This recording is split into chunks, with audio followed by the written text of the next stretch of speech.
오늘 본문은 요한복음의 가장 초기 사본들에서는 이 이야기가 생략되고 7장 52에서 8장 12절로 곧장 이어진다고 합니다.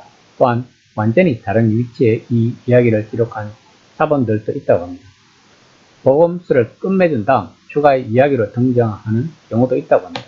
심지어 누가복음 안에 두는 경우도 있습니다. 그러나 상당수의 사본들처럼 이 이야기를 여기에 두는 것도 타당한 이유가 있습니다.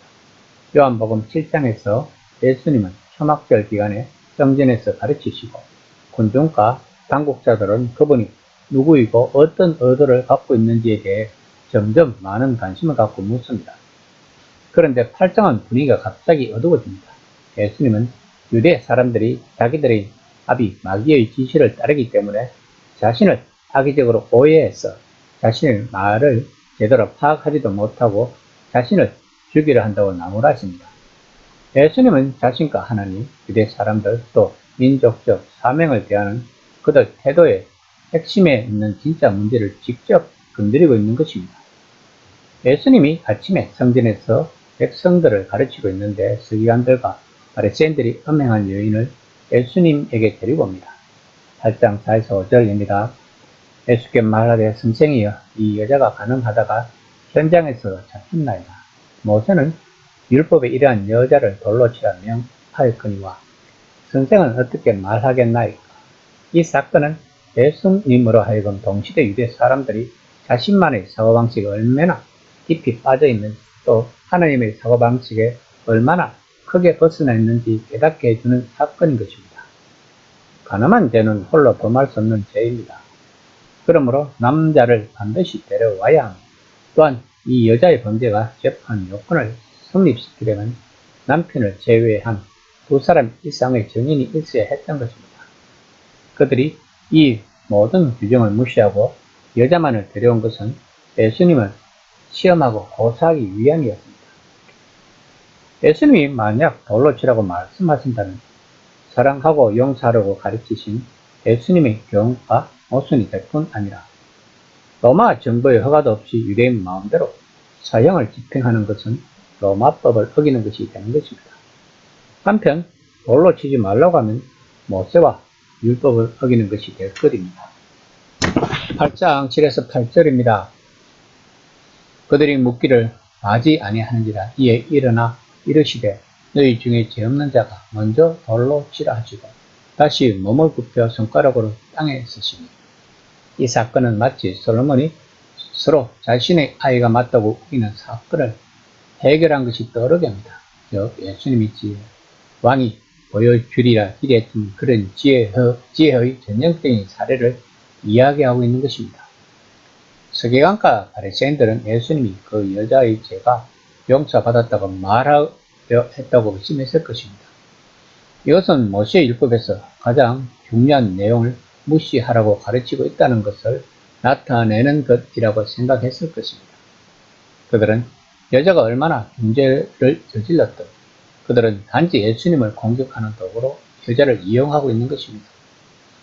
그러면서 자기들이 그 여자보다 월등하다는 도덕적 우월의식 그리고 예수님을 쉽게 벗어날 수 없는 궁지로 몰아넣었다는 승리감에 도취되었을 것입니다. 물론 예수님이 땅에 서신 게 뭐든지 아무도 모릅니다.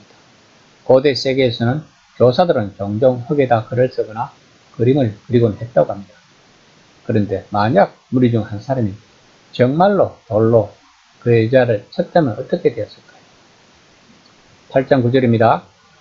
그들이 이 말씀을 듣고 양심의 가책을 느껴 어른으로 시작하여 젊은이까지 하나씩 나가고 오직 예수와 그 가운데 서는 여자만 남았더라.